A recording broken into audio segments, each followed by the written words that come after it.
Hello, my name is Ray Hughes, and I'm an interviewer for the Veterans History Project out of Washington, D.C. at the National Archives and the Cincinnati-Hamilton County Public Library located in Cincinnati, Ohio.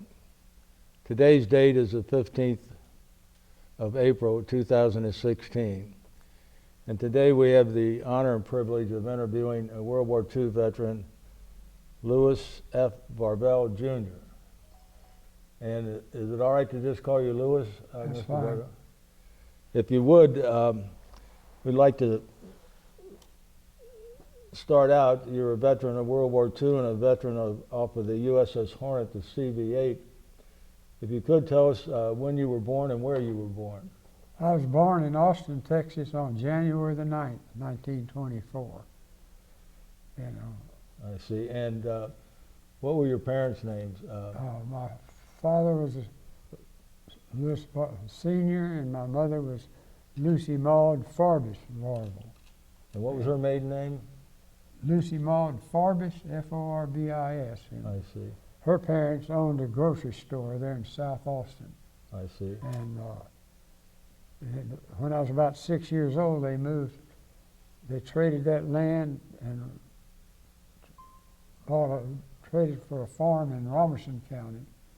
And we moved to Robertson County when I was 6 months old, and it was a poor sandy land farm, and Is that where you first started to school? No, after when I was about 3 years old, we moved to California, to Glendale, California, and Daddy is right in the middle of the Depression. Daddy got a job working for the city of Glendale, and I started to school in the kindergarten, and one of my earliest memories was having to go to kindergarten, and my mother, someone gave her a pair of black patented shoes with a buckle on them that I knew were girls' shoes, and that's what I had to wear to kindergarten. And after all, that was in about 1932, we moved from California back to the farm in Texas. And where was that when you moved back? That was in Robertson County, close to Franklin, Texas. Was your people from Texas, your dad's father? My father's father, the Varvel family came from Kansas, mostly. And the farthest side of it came from Missouri. I see. And did you know your grandparents? I knew my grandfather on my mother's side, and also my grandmother. And I met my grandmother Varvel one time. I see. And what were their names? Do you recall? right off, I'm sorry to say it. Now, my grandmother Farbis was Lucy Maud Farbis. Her maiden name was Jennings. Jennings? Jennings. Yes. That's good. And did you have any brothers and sisters? yeah, I had 2 sisters and 3 brothers. I had an older sister, Doris, and my next brother was Dennis Varvel, and then Kenneth and Dave Varvel was the baby. And I've outlived all of them. I see. And Doris, the oldest girl, was the oldest child. And so you started to school, your first schooling was in Glendale, California? yeah, and was the first and second grade, and then I was in the 3rd grade when we moved back to Texas. And where did you start the school at then? In a little country school at Holly, Texas. It's not actually just Holly School. There wasn't any town there, but it's close to Ridge, Texas. Then there was a highway went through Ridge, Highway 79, and was that what they called a one-room schoolhouse, or?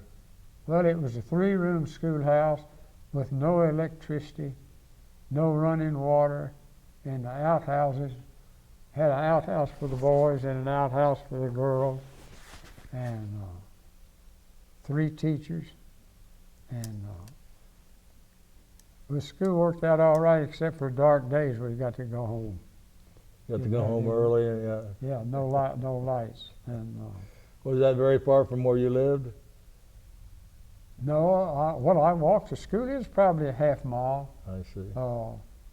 But our lands came down within what would be 2 city blocks of that school, but our house was quite a ways away from that, and it was hard times because everybody was poor, and well, it was hand to mouth, you might say.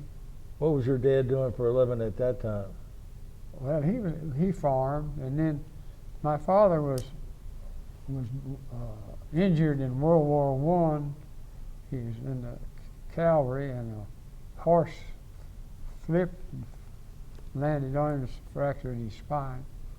And he got a pension each month. I think it was either $7 or $11 a month pension.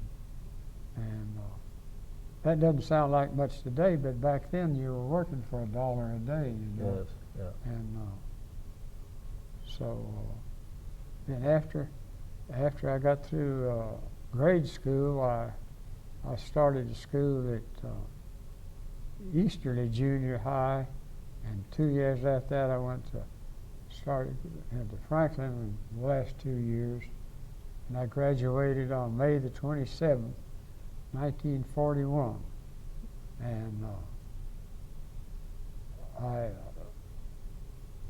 I could tell that we were going to be in the war because Daddy bought a radio from Sears and Roebuck, and we were real modern then. We had a windmill on top of the house with a generator to generate the electricity for that radio.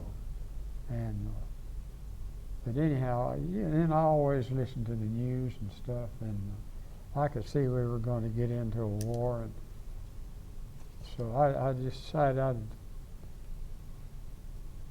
well, first of all, I thought I was going in the Army Air Corps, and then there's a lady ran a cafe in Franklin that she was telling me how nice the Navy was, so I decided I'd go in the Navy, and I volunteered for the Navy on June the 10th, 1941, and they sent me to boot camp in San Diego, and that lasted, I guess it was about 6 or 8 weeks, and then I must have made a pretty good score on that test they gave me before before they accepted me in the Navy, because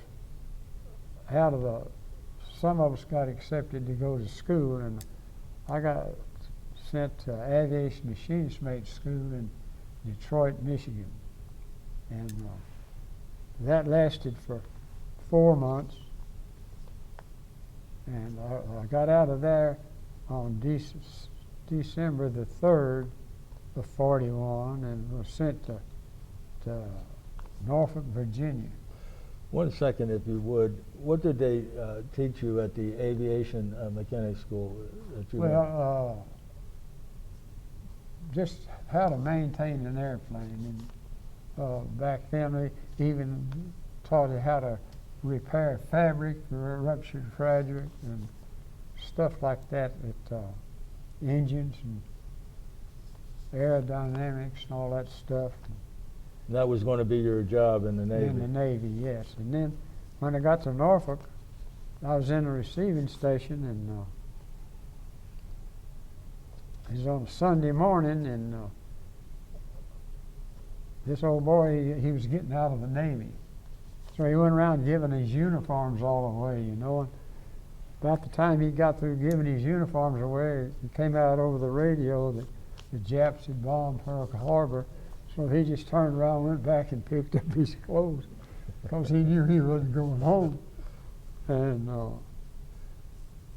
then about 2 days after that, I got assigned to Dive Bombing Squadron 8, attached to the USS Hornet, and that's So around the December the 9th or 10th, you were assigned in the dive bombing squadron on the Yeah. Hornet? And our squadron was on the beach there at the Norfolk Naval Air Station, and our airplanes were these old bi-wing.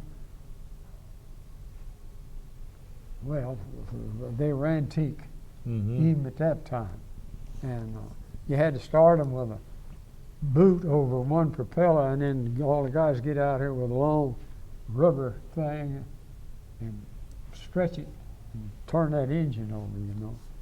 And we kept those, had those when they took the ship out for its trial run. We went, they never told us where we went, but we got to where we could hear Dallas real good on the radio, so I figured we were in the Gulf of Mexico. And after they tried to turn that ship over and sink it and tried it out, we went back to Norfolk, and of course the planes all flew off the ship and landed back at the air station.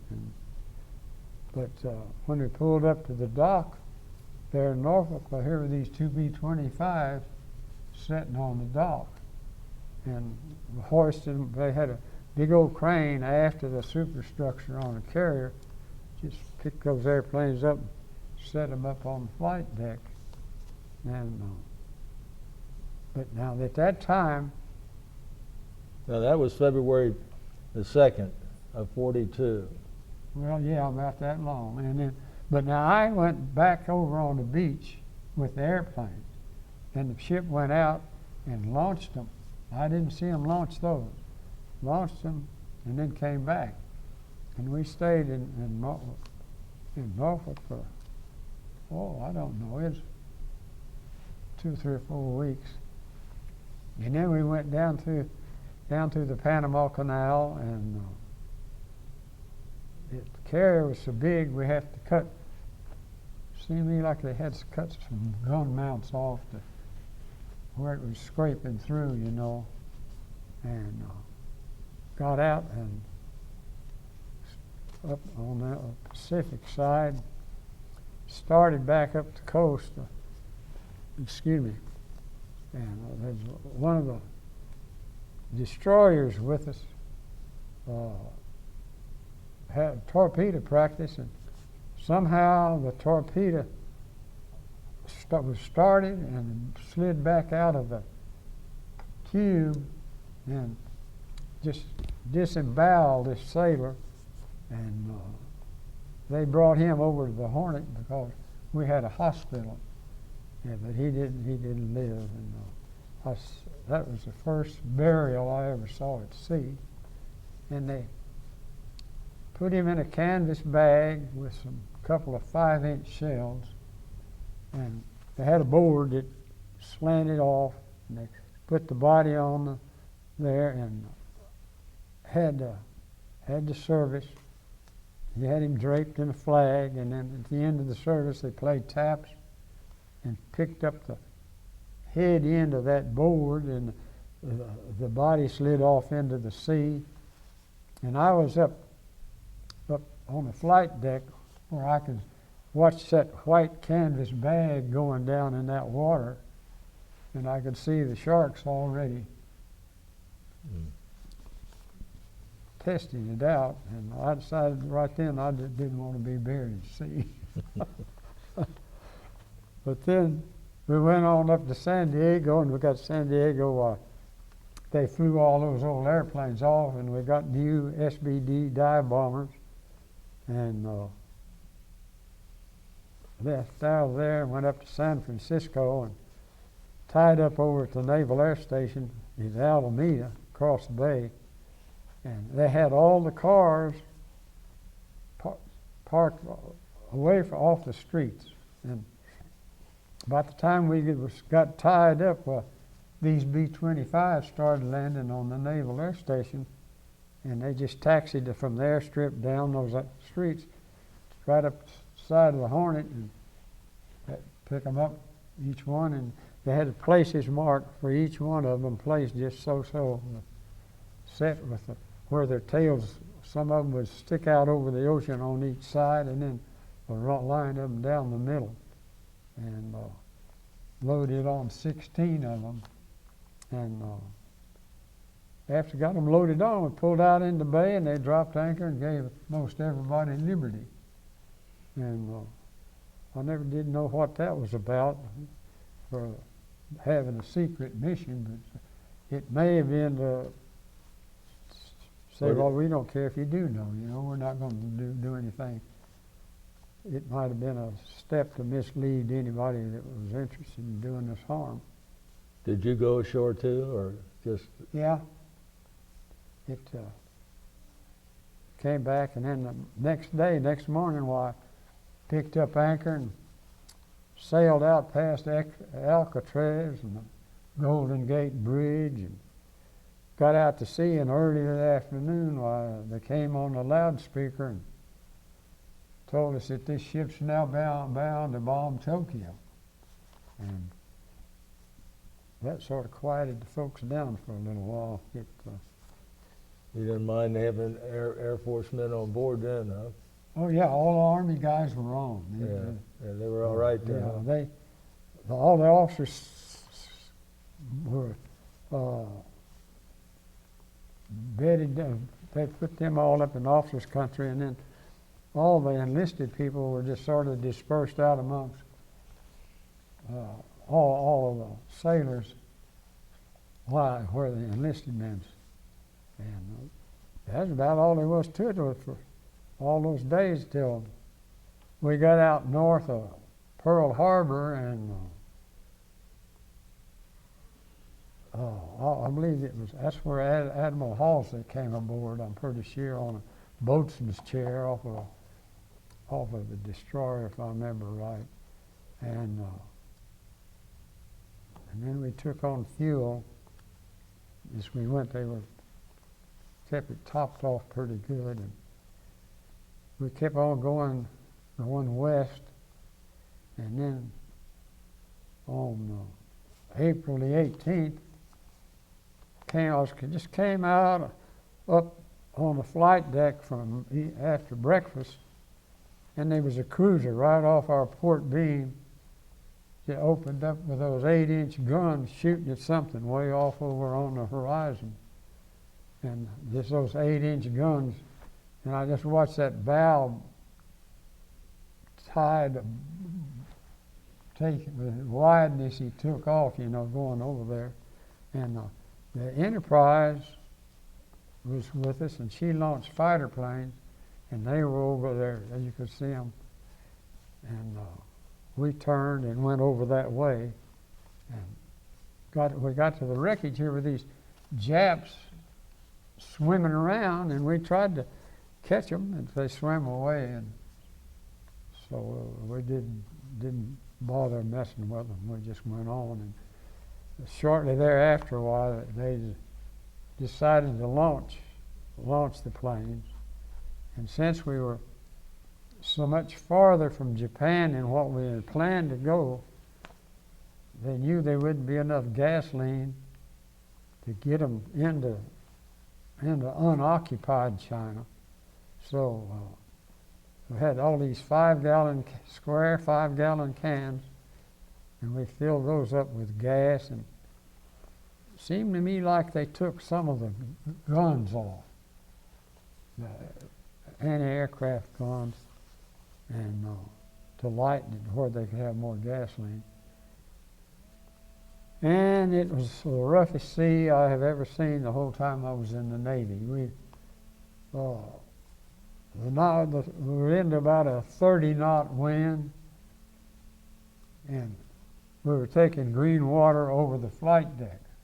When that bow would go down, here it would come. And then when it go up, it'd throw that spray all back up like it was raining. And where were you at when those planes were I was up there putting that gasoline in, setting them in there, and But now before this, they had this ceremony where Doolittle tied these medals on these bombs and all that stuff. And Did you see that? yeah, I was right in the middle of it. See, I was on the plane handling crew on the flight deck at that time, and that was one of my jobs. Another one of my jobs was being a mess cook, and another one of my jobs at that time was standing watch on the bow, on a 20 millimeter, right on the bow, where I could look back under and watch the bow cut the water, and you had a front row seat looking at the Pacific Ocean. Did you ever get seasick looking at that like that? Not a time. The only time I got seasick was after I got back to the States and was riding the streetcar in Norfolk.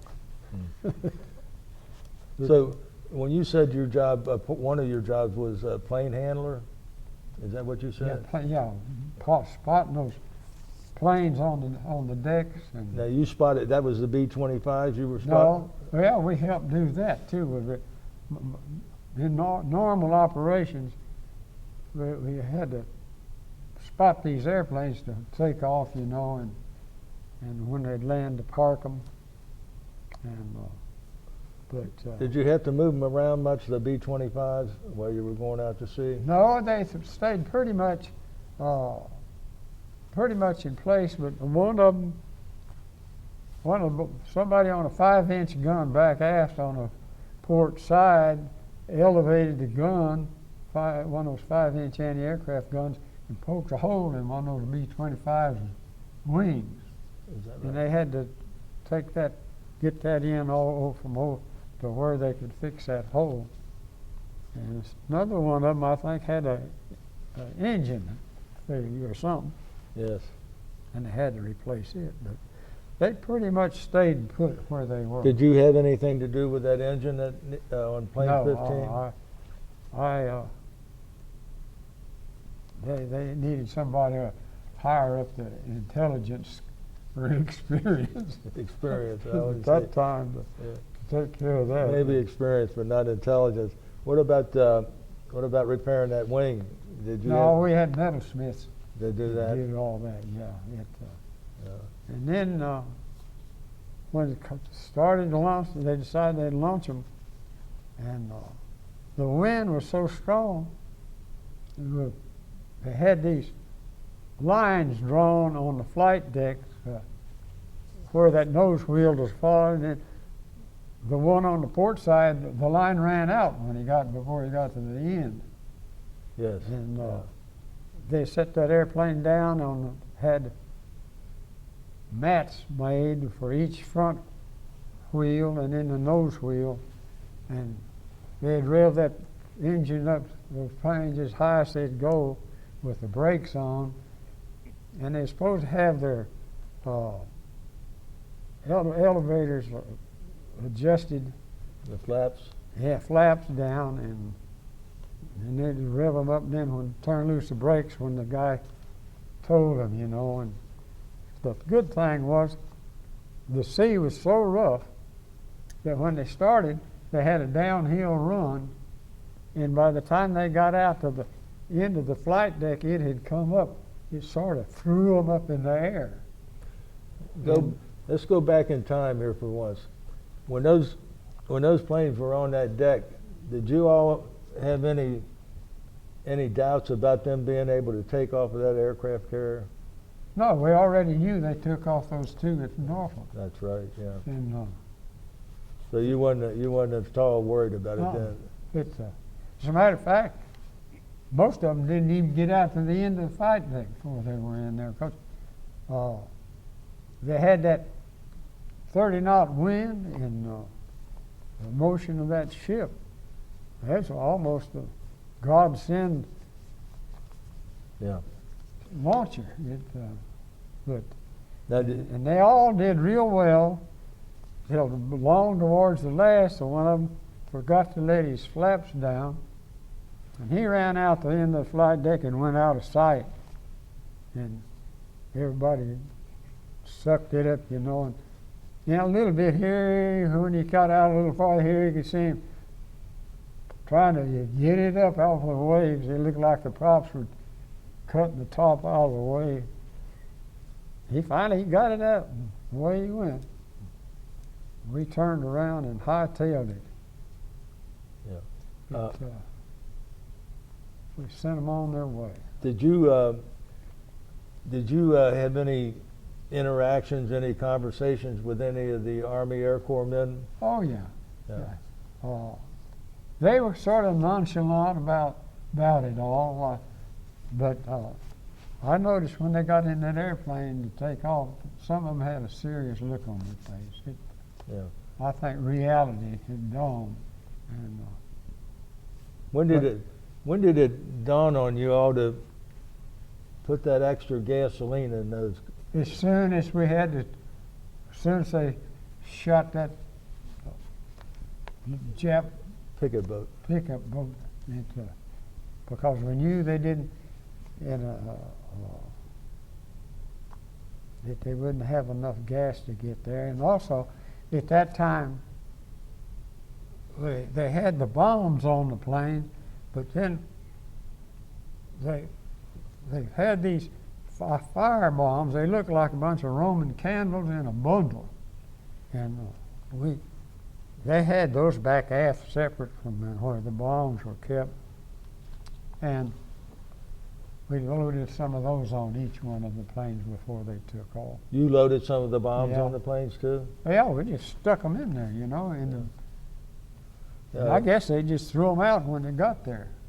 Well, They weren't even tied on. They were just, one man could carry one of them, all of just sticks of Roman candles like. That's the fire bombs that they Yeah. use, yeah. But not the regular 500-pound bombs. No, they were those bombs with the little windmill on the front. Yeah, you had to put those on. They come out on a little cart, and they had specialists to do all that. I see. And But you loaded the incendiary bombs, Yeah. as they called them. I those think. and the gasoline. And what'd you do? Put 10 gallons? 5 gallons, 10 yeah, 5-gallon yeah. cans on each plane? And I often wondered how they got that gasoline into the. But they had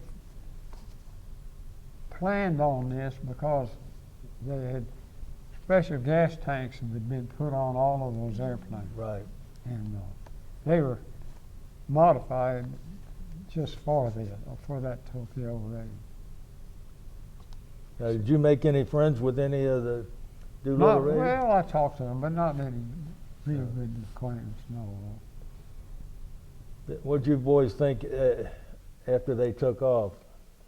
Did We you thought it was time to go home, to get out of there, because there was the Hornet and the Enterprise, and the Lexington had already been sunk about that time, Yeah, the Coral Sea. and that left the Saratoga in San Francisco, where she should have stayed. Yeah. Well, she did stay. Every time she stuck her nose out, she got torpedoed. And she got to the Battle of Midway 2 or 3 days late. Right. Mhm. Well, you had to hightail it because that was the only 2 aircraft carriers we had in the That's Pacific. right. I mean, they were a rare commodity. And we couldn't And, afford to lose them. Oh. Did you, how long did you serve on the Hornet? From its whole career, I mean, from start to sinking. Well, if you would, just go on with your story on the Hornet after you turned around and Well, we started back to Pearl Harbor, and we got to Pearl Harbor, and they pulled in there at Ford Island, tied up behind the Utah, and sunk. Utah was sunk, and oil was all over the Pearl Harbor, and to go on Liberty, you had to wear whites out there, and you had to go ashore on a Liberty boat. And that spray, you looked like you'd been through a shooting match with a squirt gun, you know. But and there wasn't anything to do in Honolulu anyhow. But, Yeah. but then, we didn't stay there but a week or so. Just stocked up on stuff, and then we pulled out and went down the South Pacific, and I guess that we were down in the same vicinity where the Lexington was, I guess. Coral Sea. Close to there, and we pulled into New Caledonia for a while, a day or two. Excuse me. But then, all of a sudden, we got a message to hightail it back to Pearl Harbor and go by some Jap island. I think it was Truk. Go by it and make sure we got seen on the way back to Pearl Harbor. And sure enough, we saw the Jap scouting plane. And then, as soon as we got out of sight, why, we hightailed it back to Pearl Harbor and pulled into Pearl Harbor. They took on supplies and filled the fuel and pulled back out. And we were with the Enterprise and a task force, several cruisers and some destroyers, and headed back to the northwest because we got far enough west and we got to where it was cool and damp and foggy. And I guess it was out northwest of Midway probably. And then on the first part of June, the Battle of Midway started. And that's when Torpedo 8, we lost the whole squadron. All the Torpedo 8, every last one of them was shot down, and there was one man survived. An Ensign Gay from Houston survived. And but those guys were flying obsolete airplanes with torpedoes that weren't any good. It's a shame that people had to go to war with such as that for the country. Of course, it was a depression, but still no excuse for it. It was a shame. But How many men were on each plane? I believe there were 3 men on each torpedo. And that's a torpedo bomber? Yeah, but they Torpedo 8, they didn't hit a thing, didn't do a damage at all to the Japs, but it was one of the most successful air raids off the carrier in World War II. They pulled all the Jap fighter planes down above those 3 Jap carriers, their main carriers, all the fighter planes down to shoot those torpedo bombers, and then when our bombers came, they just had an open field day almost. And in 5 minutes' time, Japan lost the war right there. It put them on the defensive from then on. And then we got to sunk another carrier the next day in a cruiser, I believe. Yes. And now we lost the Yorktown. Yes. Yorktown was there with us. And I've always thought that they thought the Yorktown was the Hornet because they knew the Hornet was the one that bombed Japan and insulted the emperor and all that stuff, because they didn't attack us at all at Midway. But they attacked Yorktown. The only casualty we had in Midway was a fighter plane off of one of the other carriers, F-4F, landed on the Hornet, and the pilot was shot up, and when he landed and the tail hook caught, he passed out and slumped down over the stick with that red button on top, and he hadn't cut off his guns. And that 50 caliber machine, that old plane swaying back and forth shooting those 50 caliber machine guns right into a 40 millimeter battery right after the island, and there was a little ammunition magazine, I guess it's about 8 feet tall and 8 or 10 feet square, where the ammunition for those 40 millimeter guns. And when a plane is damaged or something coming in for a landing, it's boned up. Plus, handlers on the flight deck could get behind that little building. Then it had a ladder behind it where you could climb up and look over. And but anyhow, it killed most of those guys, Marines, in that battery. And one of those 50 calibers come through part of the metal on that magazine. And one of the old boy, we were all over behind that little old house, and he pushed another boy back off that ladder, and he got up to look and see what was happening, and one of those 50 calibers caught him right between the eyes. And that was the end of him. But then did the pilot die? Did the pilot die also? Or I don't know. I don't think so. But he killed. Well, I think there's 8 or 10 Marines, and now that was a lot of funeral there. One of the guys he killed was an admiral's son. But they had those bodies all laid out.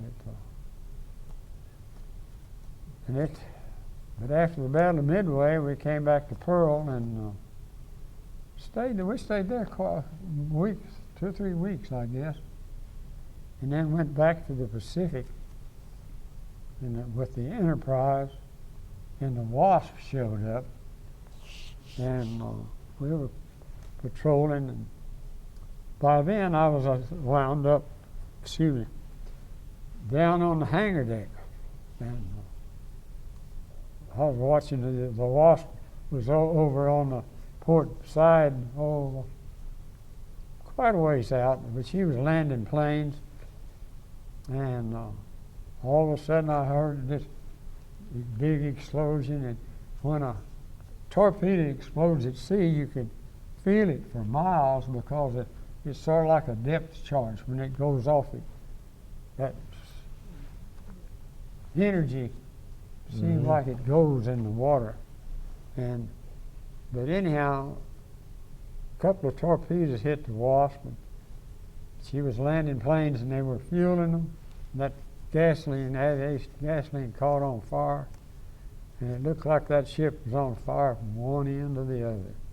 And then all of a sudden, I guess it was a magazine or something blew up, and it looked like it blew that middle elevator 100 yards high. And of course, we got out of there. I mean, but now, was that a Japanese submarine that was torpedoing them? And we found out later it had fired 3 or 4 of them at us, but there was a battleship over on the port side, and it turned and took one of those torpedoes, I guess, for us. And then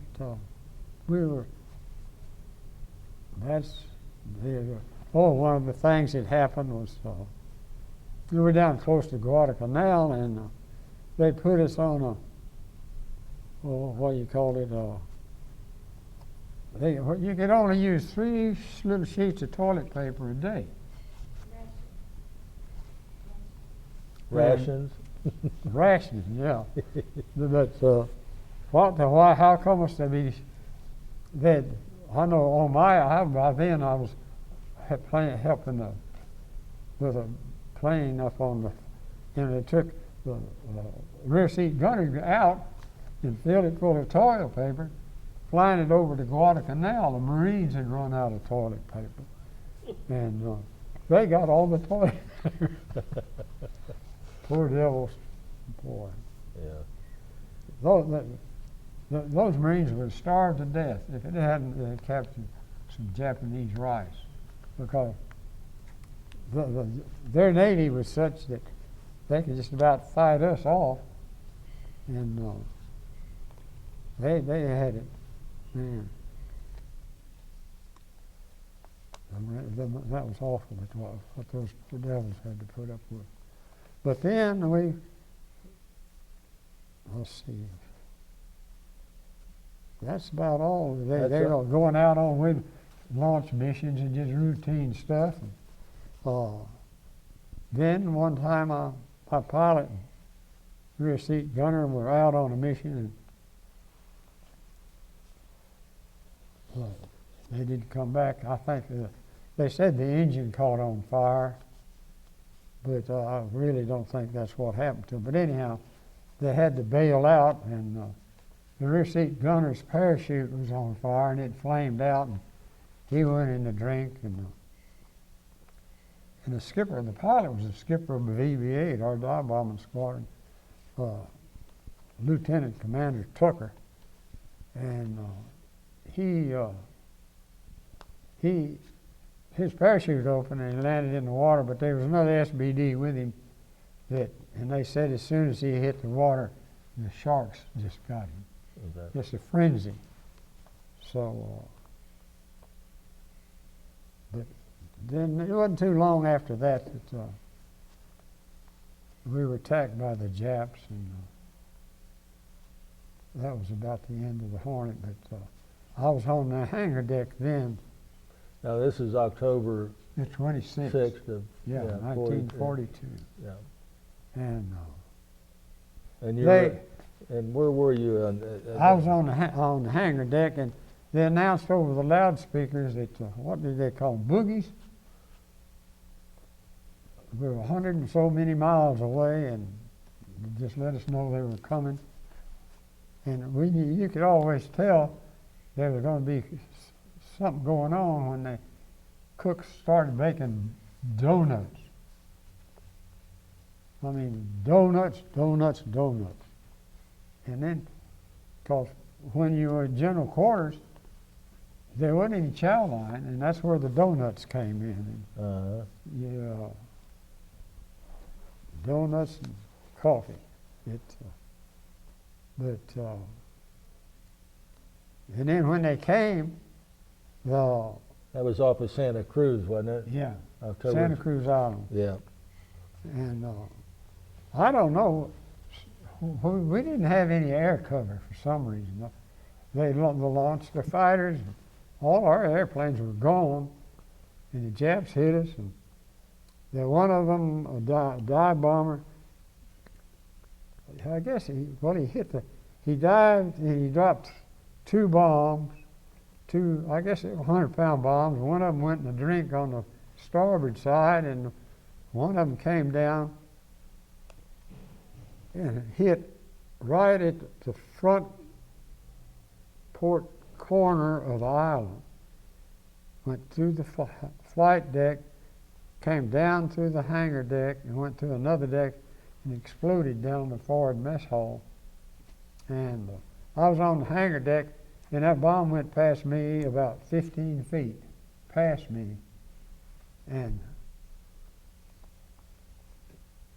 when it exploded, it pooched the hangar deck up, I'd say about 2 feet tall.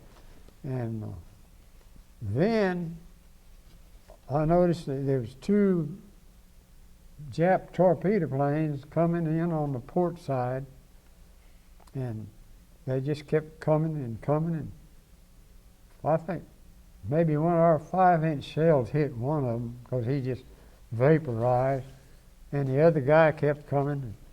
Got where you could see him. He was a little guy with a brown leather aviator cap that buttoned with goggles, and he looked like he could just barely see over the dashboard. And I thought, well, they'll bank, and he didn't. Or when he got that close, I thought he'll hop us. But instead, he just flew straight into the side of the ship, up about where the officers will go into officers' country. It's right forward of the forward elevator pit. And he came through the side of that's where we stored our potatoes. there's a passageway there going up on the bow, and that's where he came through, and he wound up in the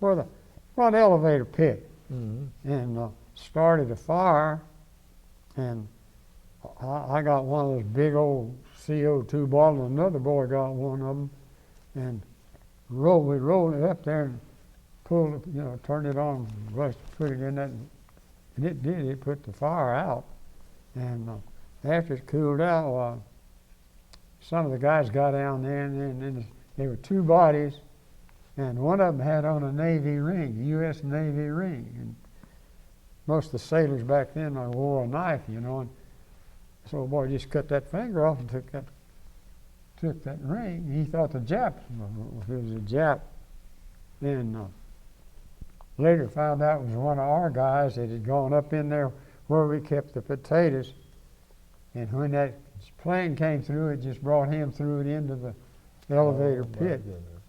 And I have a piece of that plane yet, as a souvenir. I see. It's, and then later got back to San Diego. And well, how'd you get back to San Diego? Well, let me tell you this. We got back to San Diego. I saw an ad in the paper. This lady wanting information about this boy. Oh, that had to hurt. I just couldn't tell her. No. Well, that had to hurt.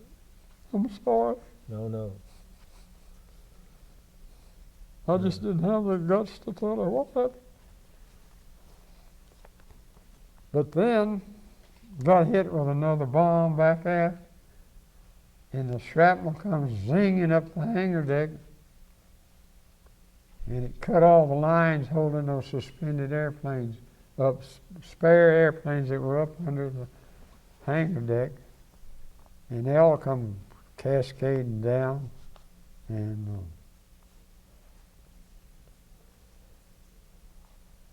I don't know, Chief Petty Officer to give us kids. Well, we were all just kids. I was 18, and all the rest of the boys about that age too. And he had been recalled back into service, and he was mad at everybody, and he gave us a bad time. And he decided he'd be a lot safer under all those mattresses off those airplanes instead of getting up and helping. I thought, well, you old devil, you spent your whole life in the Navy, and this is what you do when the chips are down. I didn't like him very much. I can understand. Well, he was mean to us. But anyhow, and that bomb killed a whole bunch of the guys up on the flight deck. Their heads on the catwalk stood up above the flight deck, and that daisy cutter, it shrapnel above the flight deck and shrapnel below it, killed a bunch of guys back aft on the starboard gun, 20 millimeter gun. And well, let's see. Then, not long after that, another thing we did, after we got a torpedo hit or two and we lost way, I believe it was in Northampton, the cruiser pulled up and the shadow line over, and we had a big old hawser, I believe they call them, big old rope, and put it over, tied it to the cruiser, and they were going to take us in tow. And the Japs came back and they had to cut loose from that. Next, they tried again. We had a big old cable, and they came back again, and so they just forgot it, I guess. By then, we were so full of torpedoes and stuff that they put out notice for all us aviation people to come back on the hangar deck at the port side, and they threw a cargo net over the side, and a destroyer pulled up alongside, and we climbed down that cargo net onto the bow of the destroyer, and there's so many of us on the destroyer that when the Japs came back again, they couldn't maneuver and they made us all get down below decks. And that's when it got scary to me. I may have been crazy, or I guess too busy watching, but I wasn't afraid a bit until when I had to get down that ship. I was terrified because I knew one torpedo hit on that destroyer and it's gone Gosling, because nobody would have gotten out. We were just packed in there. And finally, after a while, we left out and went back to New Caledonia, and they took us up on. I'm missing something here, though. Now, did the Hornet sink right there? Yeah, something I left out of after the Doolittle Raid had happened. Yeah. While I was up on the flight deck, my plane landed, and I was running up the catwalk on the port side, and the admiral's cabin was right amidships. It had a hatch that opened out onto this catwalk, and you could run up that catwalk and look out over the flight deck, and I wasn't paying any attention, you know. And I was running up that catwalk, and just as I got to that catwalk, Admiral Halsey stepped out on it, and I hit him with those chalks, about knocked him down, and he said, "I'm sorry, son, I should watch where I'm going." And I've kicked myself ever since that I didn't say something to him. But I just kept on bawling. But I think in all probability I was the only sailor that ever ran over Admiral Halsey. And Now, Mitcher was on board the Hornet too, wasn't he, at that time? Admiral Mitcher. Mitchell. Mitcher, No, yeah. no. Mark Mitcher. Mark, yeah, Mitchell. Oh, I'll get it right in an hour or so. But now, see, he was skipper till right before, about the day before we were sunk. He was relieved, and he made the rear admiral or something, and a fellow by the Mason, his name of Mason, was skipper. Okay. And, but now, So he wasn't there when it was sunk then? I don't know. I didn't see. He may Mark have. Mitcher. I didn't see him take off. We were at sea. Mm-hmm. We were at sea for 91 days when we were sunk. Did you actually see the Hornet go down? No, the Japs. We tried to sink it, and that shows you how seaworthy they are.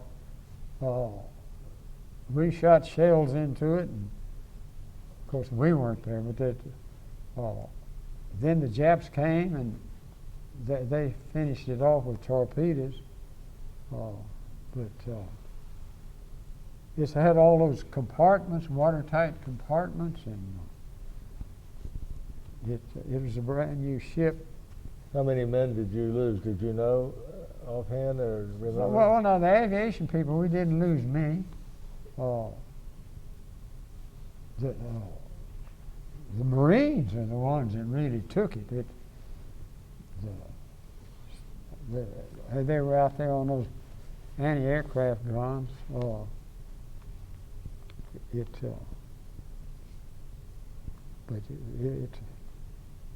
Now the only people that never gotten over this, the people working in the magazines, way down in the bottom of the ship, the torpedoes cut off their way to escape, and they were trapped in those magazines, and they guys could talk to them over the telephone, but there was no way to get them out. And when the ship went down, they went down with it. And now I know we had a chief aviation machinist mate after that bomb hit back after, I went down in our compartment, and he was laying there on the hangar deck, but dead, but it had just blown his shoes and his feet off except for the bones. Well, how and how, I don't know. It doesn't sound like it makes sense at all.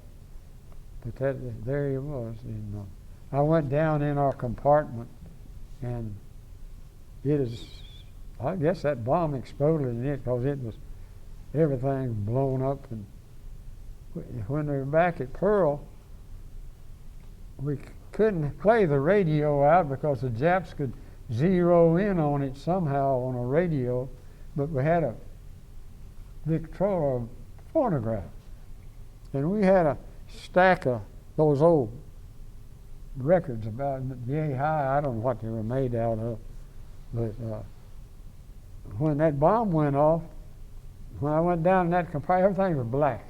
It just blew all those records to dust. And I got my girlfriend's picture out of my locker and went back up. And I went up on the flight deck and I saw a friend of mine up there. He's Jack Tarrant from Sioux City, Iowa. His face was all burned. That Jap that dropped the 2 bombs, and the 3rd bomb he didn't drop. I'm getting this tale all fragmented. That's all right. But this is back to when that plane that dropped those 2 bombs, the one that went down by me, and he also kept a 500-pound bomb on his airplane. He didn't drop it, and consequently, it didn't separate. It didn't pull that little wire out of that windmill on the front of the bomb, and it was rolling around up there on the flight deck, right over my head, and they put some sandbags around it. But anyhow, I went up there and saw Tarrant, and his face was all blistered, and I made some wise mark crack at him, and he said, "Don't make me laugh, Lou. It hurts too much." Yeah. It's the last time I ever saw him. But So you, so anyhow, we got, after it was all said and done, the ship was sunk. Well, we got back to Pearl Harbor, and they took us up in the island, up inside above Noumea, and it was alongside a river, a tent city like, and couldn't go swimming in that river because it had those fish that'd bite, which had wild orange trees and stuff like that. And we stayed there 2 or 3 weeks till I guess this troop ship came, and the U.S.S. Rochambeau. It was an old French liner that had escaped the Nazis when France fell to I guess the Free French guy. Right. And they had chow. You stood up to eat off a table, and it was a troop ship. And they loaded all of us onto it to come back to the States. And we lit out, and we went, I guess the skipper was just on a sightseeing tour. We stopped into Suva, and took a look at it, and saw the policeman with the skirts with the jagged edges and the red hair all sunburned on where top. was that at? Suva, the island.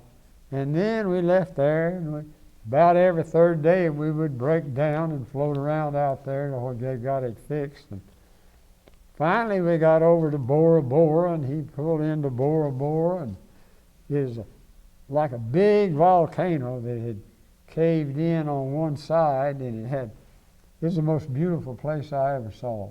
A coral reef on the outside with the palm trees, and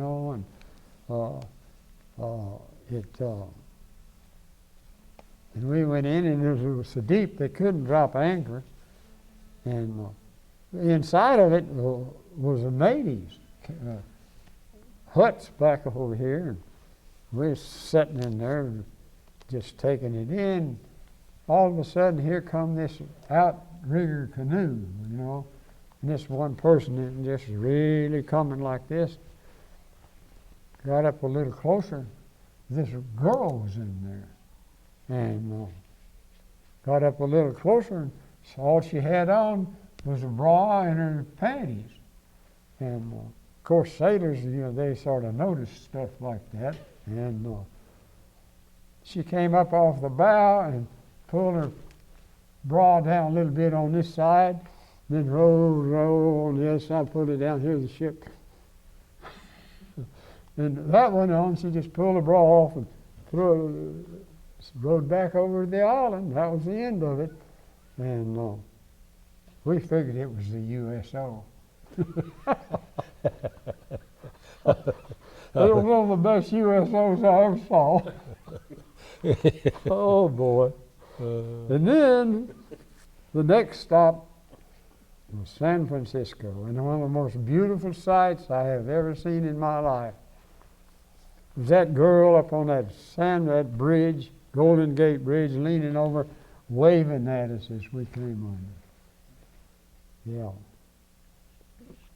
And then I got back to the States and went to the Naval Air Station there at Alameda, and was in the chow line, and going through this chow line, and there was a couple of sailors, right, I guess they were just out of boot camp or right ahead of me, and fussing about the food.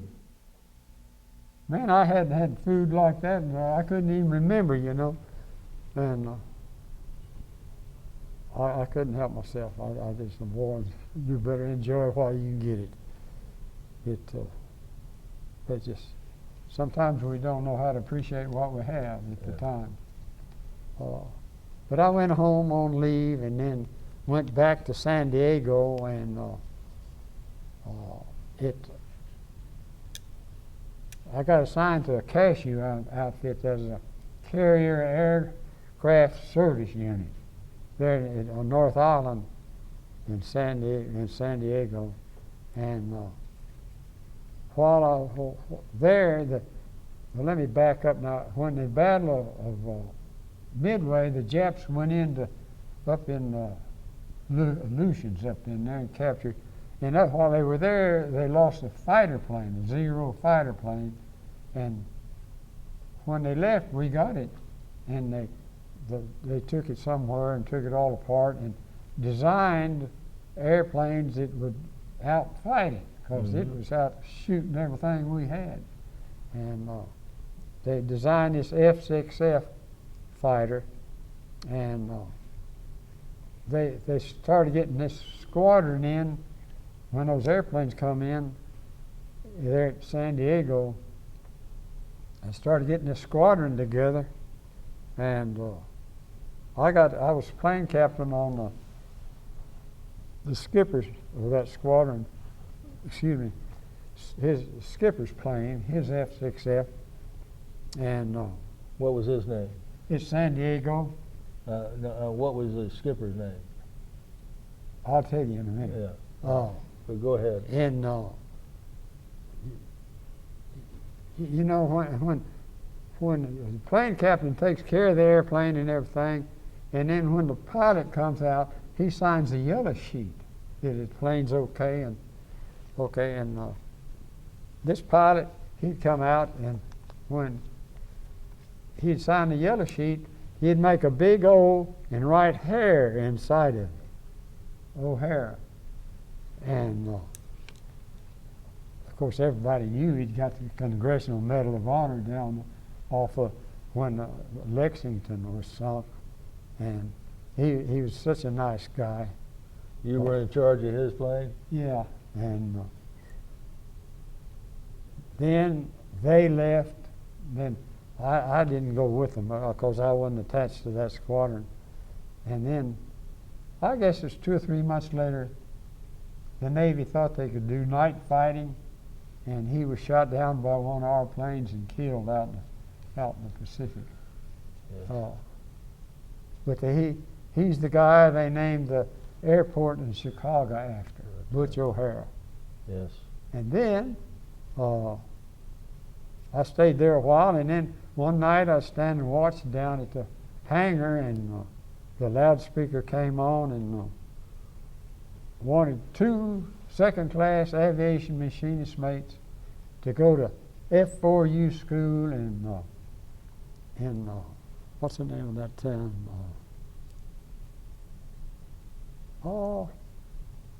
Let's cut it off a minute.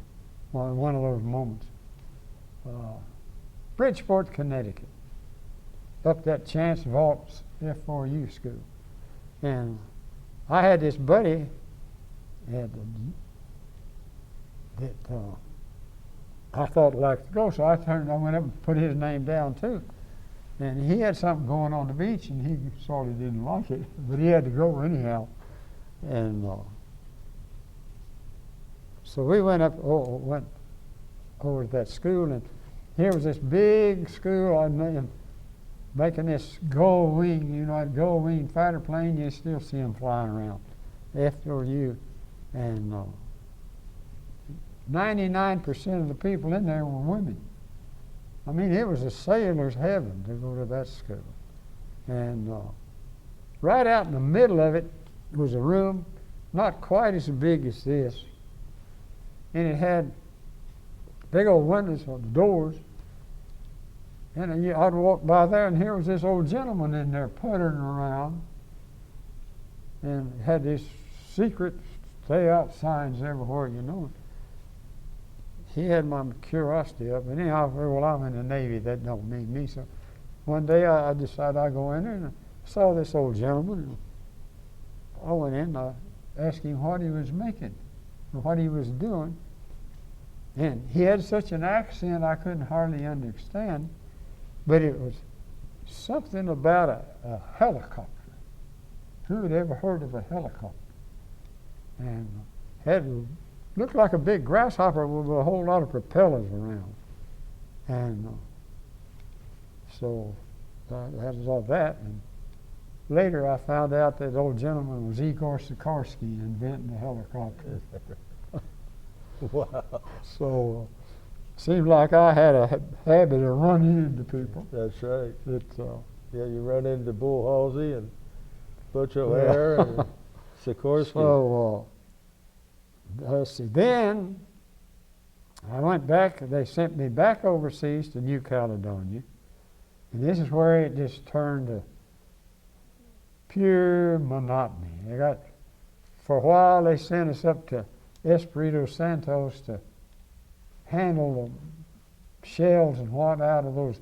They had all these places mounded with all these shells in there, loading those on barges to send them up to Guadalcanal. And I stayed there a while, and then I got transferred back to New Caledonia, and on a seagoing tug. And this tug had the largest ice cream freezer I ever saw. It's at least 4 feet high, and it made enough ice cream for we had ice cream every day. And then I got back down there, and I got assigned to an aircraft engine overhaul base there in the island in Umea. And it is pure monotony. It's nothing going on, you know, no excitement. And it was a prison island. You had the French prison, and they had all the walls, and they had broken wine bottles and put it in the cement, you know, and they had this big old guillotine in there with had 2 big old posts with a blade about 3 inches thick and about 4 foot long with a slanting blade, and they had a big old block of wood down here at the bottom with a notch in it and a basket sitting there. And it didn't take you long to figure out what the basket was for. And I stayed there. What was the name of that island again? Ilnu. It was down in the harbor of New Caledonia. Okay. And then not only was this aircraft overhaul engine outfit there, but Naval Air Transport Service had a hangar there, and these PBM seaplanes, passenger planes, would land there. These two engines, big old seaplanes, and they'd pull in there, and they could put wheels on them in the water and drag them out if something was wrong with them.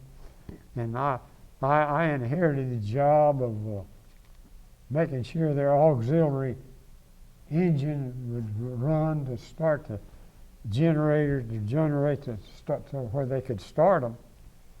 And I stayed there for a while, quite a while, and I had a fellow by the name of Yadlowski from New York. He and I were together. Seemed like we were on the Hornet together, everywhere we went.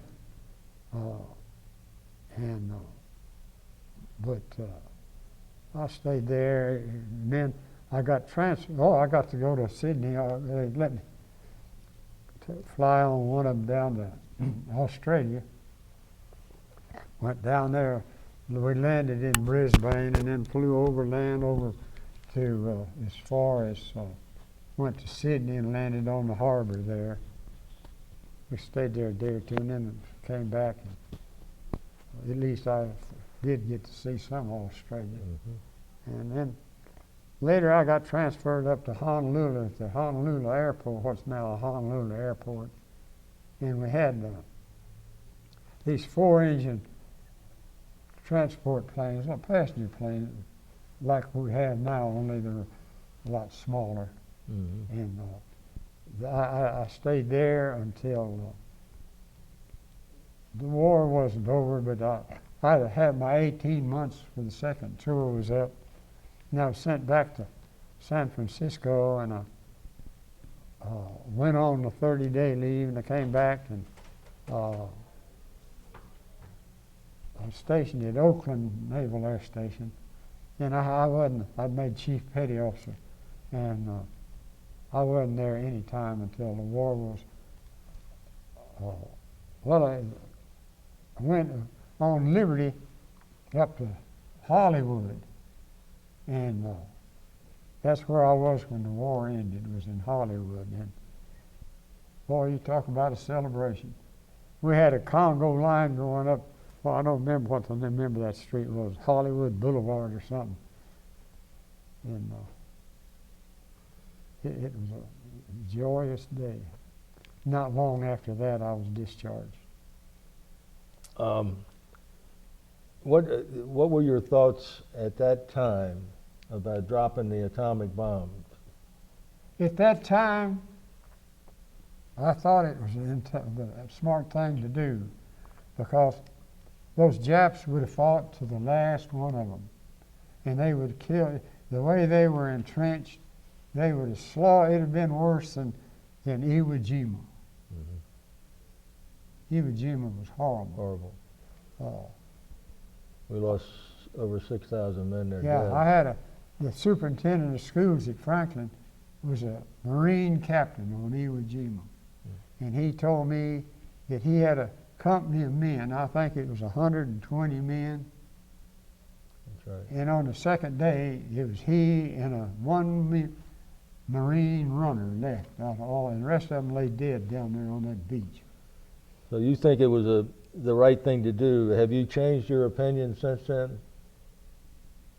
Yes, I have. And I found out that not only were we persecuted in that war, all of the Japanese people were mistreated.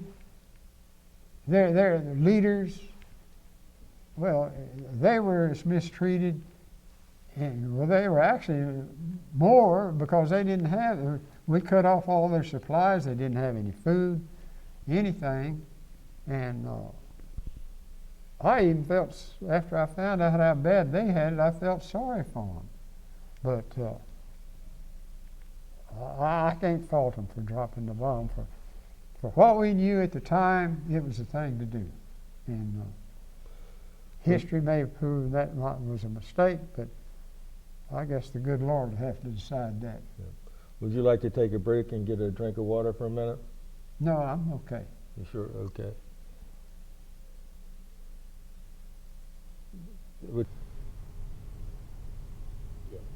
All right, we're back from our break. You wanted to add something, Louis? Yeah, I wanted to put in that the Hornet had a fairly short life, but I believe that it launched two of the most consequential attacks that flew off of a carrier in World War II.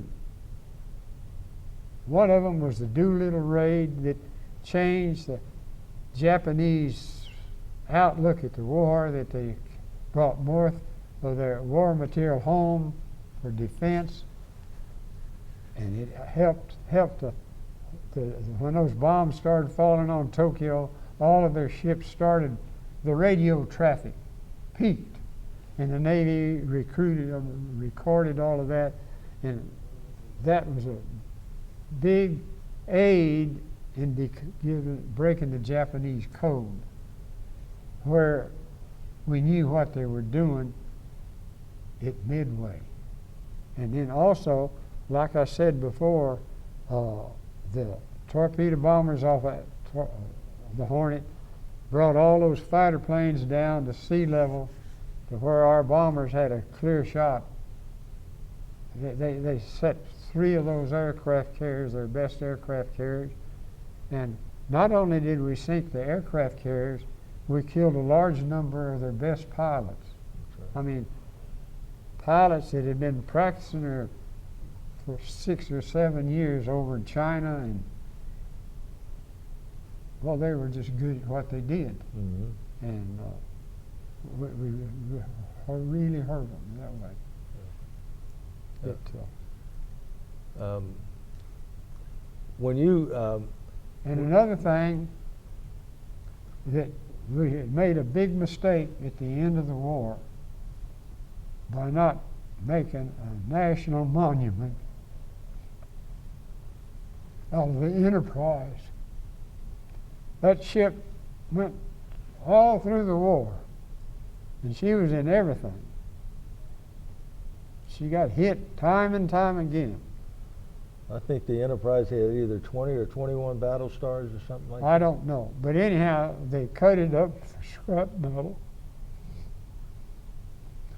Yeah. And I wish this guy that owns this Enterprise car company, Right. that's where he got the name. That's He right. served on the He served Enterprise. on the Enterprise. That's right. Maybe he could have bought it. Yeah. You know, you just brought us up. You were a chief petty officer and you got discharged. What was the date you got discharged? Do you recall that? I used to tell you the minute. It'll take a little while. It was in the fall of '45. We had points, Yeah. and I had 4 years, 4 months, and 21 days in the Navy, and but they didn't let the Navy out as soon as they was letting some of the Army out. But anyhow, I had, for each month you were in the Navy, you got a month of college. So that gave me 6, 9 months of college. And I spent 4 years of it at University of Texas at Austin. And then the other 2 years were my freshman and sophomore year in dental school in the University of Texas in Houston. And then my wife and I... You know, we didn't mention that. How'd you meet your wife, and where'd you meet her at, and what was her name? Her name was Ruby Otto. How do you spell that? O-T-T-O. Okay. And she was a German girl from Lano, Texas. And I had a cousin that I lived with there in South Austin while I was going to the university, and he was dating this girl over at the university, was working there in Austin, and he fixed me up with a blind date with this girl's friend, and that's how it started. So we've been married since, let's see here, it was in September the 2nd, 1950. It'd be 66 years. This, and she's still working in my son's dental office. She is. Yeah. So you became a dentist after you finished your college Yeah. and I 2 years. came to Hearn to practice. And you practiced the whole time in Hearn? Yeah. And your wife is still working, huh? Yeah, she started helping me after the children. We had 2 children, son and What's your son's name? Louis Frank III Okay. and Teresa. And and we have 2 children. They both have college education, one of them with a doctor's degree. We have 6 grandchildren. All of them have a college degree. One of them is a master's degree in mechanical engineering. wow. It works on laser something in the Defense Department. And then my son's second child is a ophthalmologist, MD, there in Bryan. And then his youngest boy is an attorney.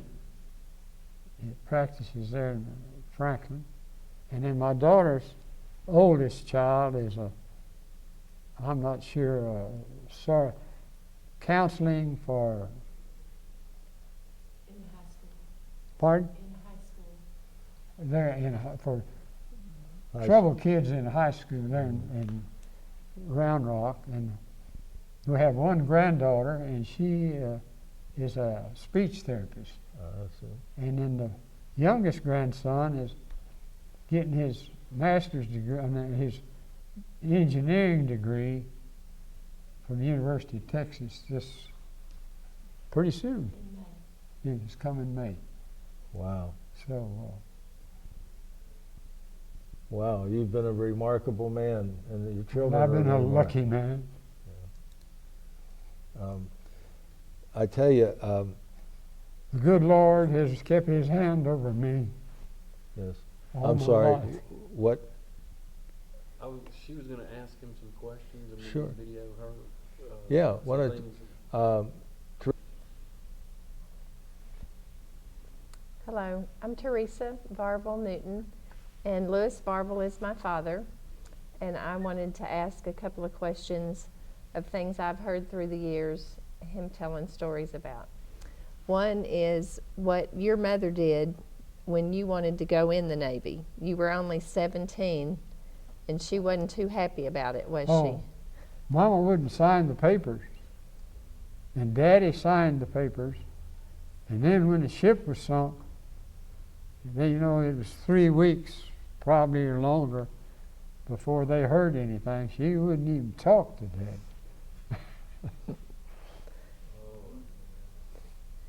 Okay, and the other thing I was thinking about, you've told the story a lot about having to flip a coin for which job you were going to do. And you always said that you won even though you lost. Tell us about that. Well, now I'll just have to think to remember that. About what time? Well, it was you and another man had to, whoever lost the flip had to go down below decks to work in the kitchen, I think, first.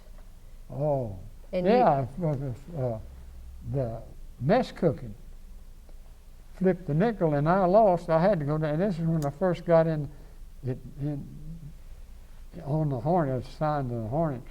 I had to go down and do the mess cooking, and he was up above, and I was a mess cooking all the way after the Doolittle Raid.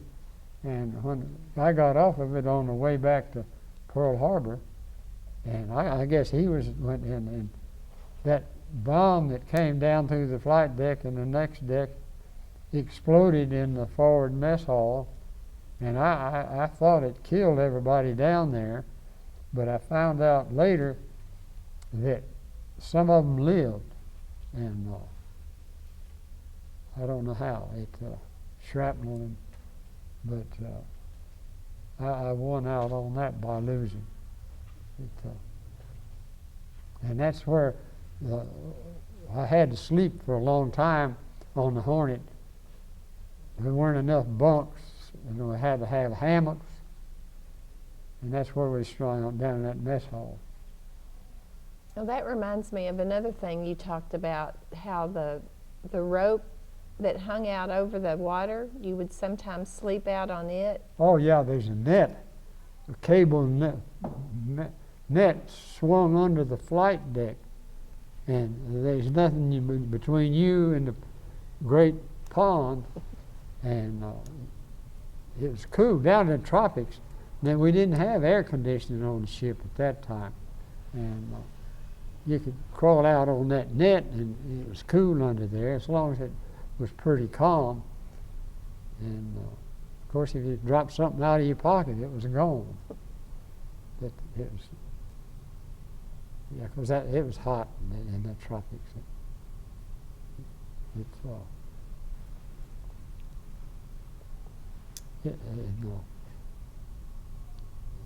I've always thought of a ship would turn like a speedboat, but an aircraft carrier doesn't. A speedboat turns into the curve, leans into the curve. The aircraft carrier leans out of the curve, and I've often wondered what the physics went into that. What, I guess the island being top heavy or something, but I've often wondered about that. And I'll say that if it hadn't been for the GI Bill, the Navy would have been my home.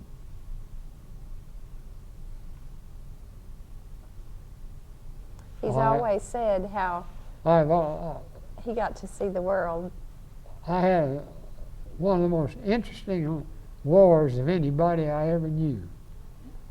Did you know you're unique with the fact that you went from the start of the war all the way to the end of the war? And by and large, I enjoyed every day of it. I was too crazy to be afraid until I got down in that ship where I couldn't see. It was exciting, and if for a child that can't afford a college degree, the Navy is the best place in the world for them to get ahead in this world. It was for me. But I couldn't pass that college up, because that's something my family, even though we were poor, parents pushed us to try to get all the education we could get. Tell us about your formal education. Pardon? You said you had a formal education as a doctor? After UT, like going to college. And Oh yeah, I got on the GI Bill. I had 4 years at the University of Texas in Austin, pre-med, pre-dental, and then that's when I got married right after that, and then we moved to Houston, and I had the GI Bill paid for 2 years of dental school, my freshman and sophomore year, and then my wife worked until our first child was born, right about 2 weeks before I graduated from dental school. And I drove a bus part-time to help pay through dental school. And so it's made for a good life. Okay.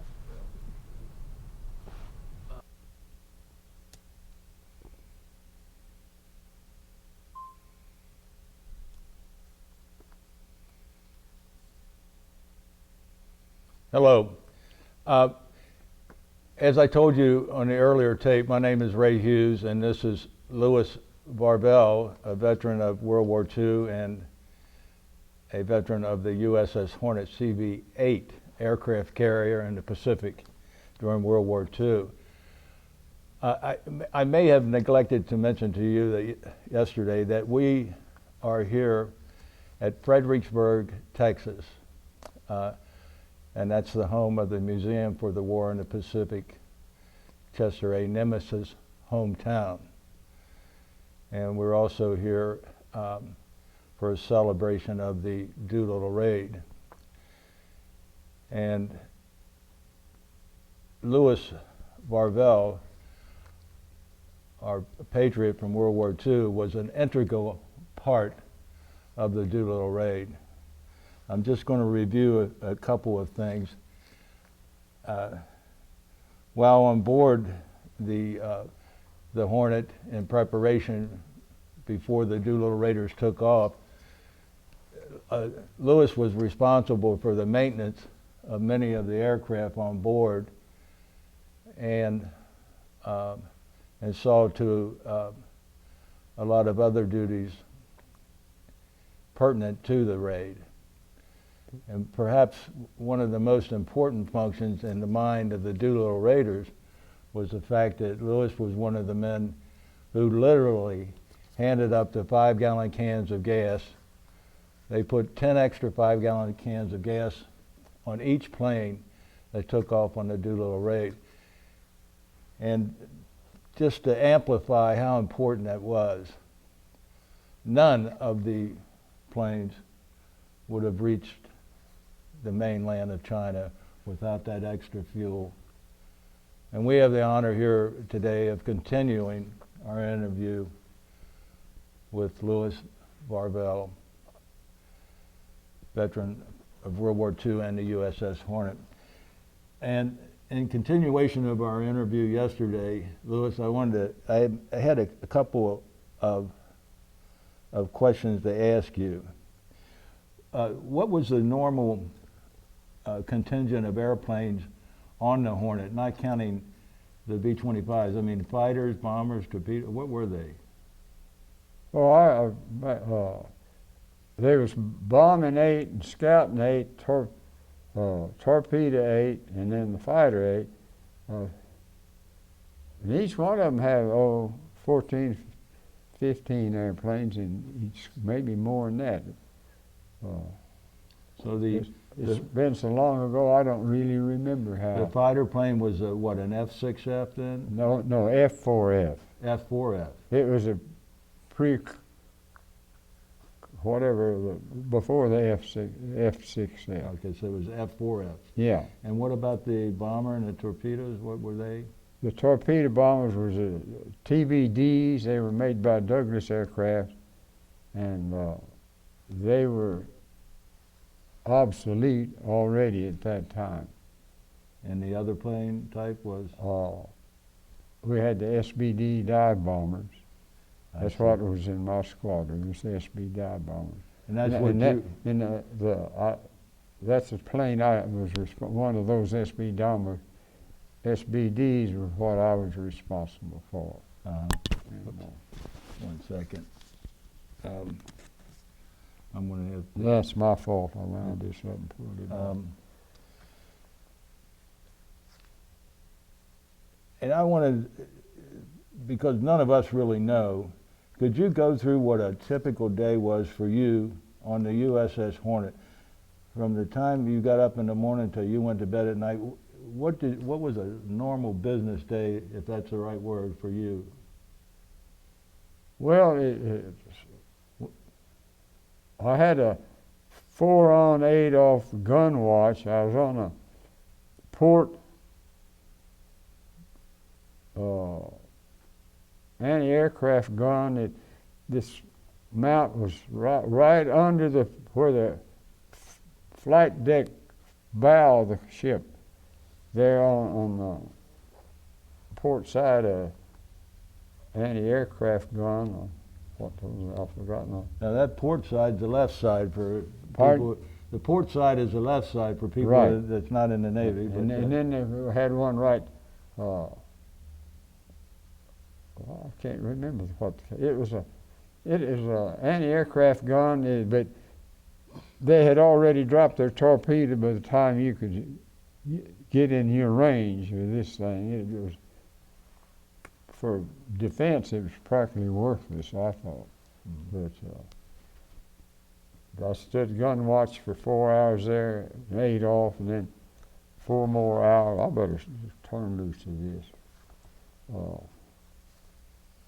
But you got very little sleep. It was just one thing after the other. And then some later on, I was mess cooking, and then I wasn't on gun watch then, but I got through the mess cooking. I got in the plane handling crew and on the flight deck, and then later on the hangar deck. They kept us pretty busy. You didn't get any extra amount of sleep. When you were at Norfolk, Virginia, on the February the 2nd, and you saw those B-25s, those 2 B-25s being loaded on, were you puzzled about that, or? No, after you're in the Navy a while, you're not surprised at much anything, But it's the Navy saying it stirred up quite a bit of scuttlebutt.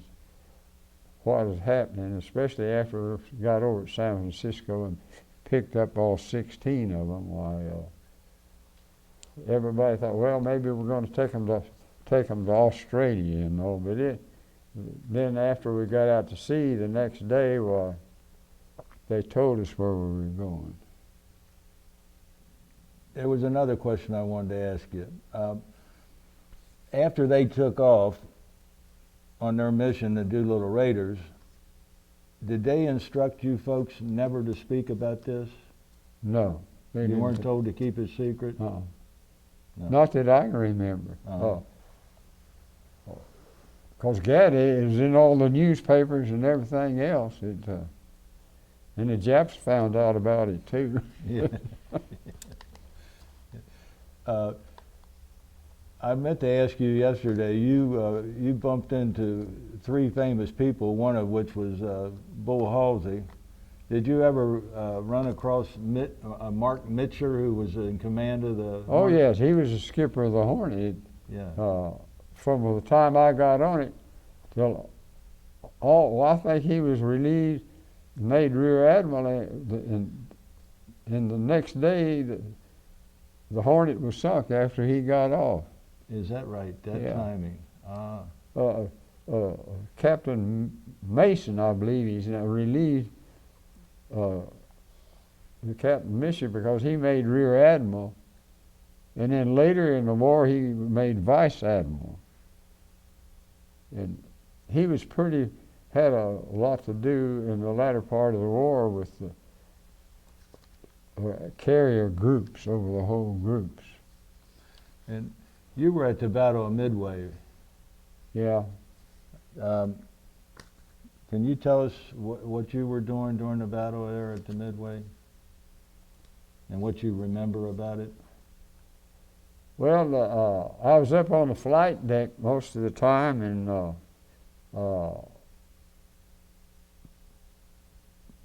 handling airplane. We had to push the airplanes around and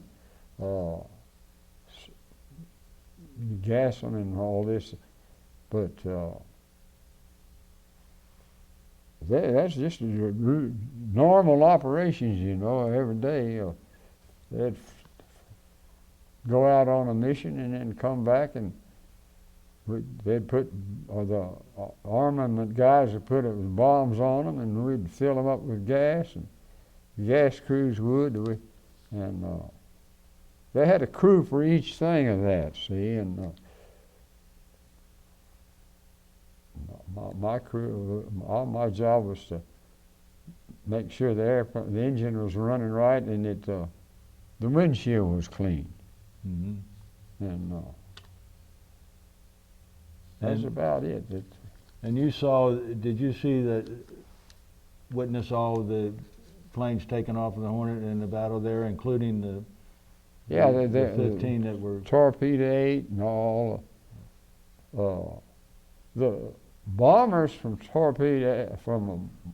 the Hornet, I don't know where they thought they were going, but they didn't go where the Japanese were, and they wound up down around Midway somewhere, and they they're running low on fuel, and had to drop their bombs off out in the oceans to show because the Marines were shooting at them, and they dropped their bombs out in the ocean to show them that we weren't the Japs, before they could land on Midway to refuel. But now Torpedo 8 took off, and they were the first planes to find where the Japs were, and they were all shot down, but they were all shot down, and they all were killed except for an Ensign Gay from Houston. Mm-hmm. And he floated around out there for a day or so with a pillow over his head so the Japs wouldn't capture him. And he had an oceanside view of the whole thing. And what kind of planes were they flying, that Torpedo 8? TVDs, they were obsolete. And of course, this was right during the Depression, and actually the government, they just wasn't much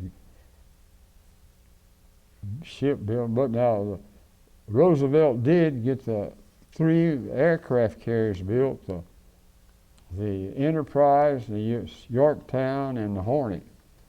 Yeah. And from what I've read, the Hornet cost $39 million.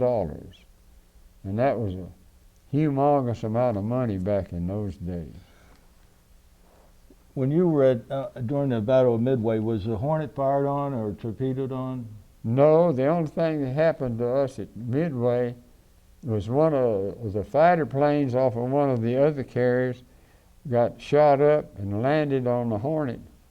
And when he landed, the tail hook caught, and he passed out onto the little red button on the stick, and he hadn't turned his guns off, and those 50 caliber that plane is swaying back, just spraying these 50 caliber bullets into that 40 millimeter anti-aircraft gun was right after the island, and it killed most all of the Marines on that gun mount. And there's the little ammunition room right after the island where they kept the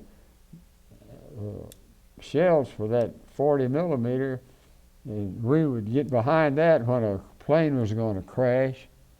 Mm-hmm. And we was behind that, and it had a ladder on the back side of it where you could climb up and peek over, and there was already one boy up there, and one kid pushed him off the side, and he got up there, and just as he did, one of those 50 caliber bullets caught him right in the forehead. Mm. And so during most of the... And that was the only contact we had with the Japs at the Battle of Midway, because they attacked the Yorktown, and I've always thought that they thought the Yorktown was the Hornet, because they were after us because of the Tokyo raid. And I've always thought, well, maybe that's why they didn't attack us and put all the damage on the Yorktown. During all this action, could you see any of the other aircraft carriers like the Yorktown or the Enterprise? Could you? Off to the distance, I could see the Yorktown. Yeah. So you saw it get hit? Yeah, when it was being sunk. Yeah. I also later on saw the Wasp sunk just by a submarine. It's down the South Pacific. And I saw all the major aircraft carriers we lost in World War II sunk except the Lexington. They were in the Battle of Coral Sea. Yes. Because and thing of it is that we didn't have but 3 or 4 aircraft carriers when it was all said and done, and we're pretty well outnumbered. I forgot to mention, while we're here at Fredericksburg, Texas, our cameraman is Eddie Culpepper, from a graduate of the University of Alabama, who's handling our camera and our technical systems here, be they what they are. Eddie, I was going to ask you, do you have any questions for Lewis? Well, I'd like to go back and ask, when Ensign Gay was in the water, well, first off, did you know Ensign Gay? No. There was, in the Navy, there's very little mingling. Mostly, you got to know your pilot. You kept the same pilot, the same airplane, and it's most of the time, but not all the time, the same rear seat gunner. And of course, all the rear seat gunners were enlisted men, and they were just in the squadron with the rest of us. But now the pilots, why, they didn't mingle very much with the enlisted people. In the movie Battle of Midway, I remember when that squadron got shot down, lost, like you said, just about every one of them except Ensign Gay, and he floated. Well, he was shot down, but he wasn't killed there. Right. Yeah. He floated around out there in the ocean, like you said, and Yeah. he had a front row view of this sinking of all Yeah. these carriers, which was pretty unique. Now, one of the things that I remember about the Battle of Midway was after they had those first wave of shooting or sinking those first 3 carriers, I think that 4th carrier actually sent a squadron of planes out looking for the American carriers, right? Yeah, And was that the sinking or the attack of the Yorktown? on the Yorktown, I assume. Okay. They followed. Seemed like they followed some of our squadron planes back to the carrier, didn't they? Well, probably. I mean, now that's what happened at Midway. Yeah, that's what I'm talking about. That Oh, Midway oh. battle. Our torpedo bombers found it, but the dive bombers didn't see them, and one of the pilots off the Yorktown saw this destroyer going hell-bent for high water, took off, and he just in a certain direction, and this Yorktown pilot decided to go the way that destroyer was going, and he led our bombers right to those Japanese carriers. That's how they find them. On those torpedo bombers, how many men were on those planes, each one? I believe there were 3 men on each one of them. So we lost, there were, how many of them altogether, 15? I believe that about 15 of them, something like that. So we lost 44 men on that Yeah, all perished. now some of those men, when I first got in the squadron, some of those guys were enlisted pilots, and after the war started, they made them officers. And then I didn't know it until later. In the latter part of the war, they had enlisted pilots again, right toward the end of the war. Well, So so is there anything else you want to add about the battle at Midway? yeah, no, this is when what I wanted to add was down when we were sunk. But one thing I wanted to add was on when we were coming back to the States after the Hornet was sunk on that old French passenger ship was back aft on the main deck there was a room there about 12-foot square, I guess. I don't know what it was for. And for anti-aircraft protection, they had to put a 3-inch gun up on top of that. And on the way back out after we was going down there, probably after we left Bora Bora, they decided they'd have target practice, and they tied a bunch of orange crates together and threw them overboard. We sailed off a ways. They sounded general quarters, and all the gun guys got up and they got on there and they did this and that, and then they fired the gun, and the gun, that room it was on, the paint was about 1 inch thick, and it just flew everywhere, and the top of that gun mount, the gun just reared up, and the gun was straight up, and some smart aleck tied the flag on it.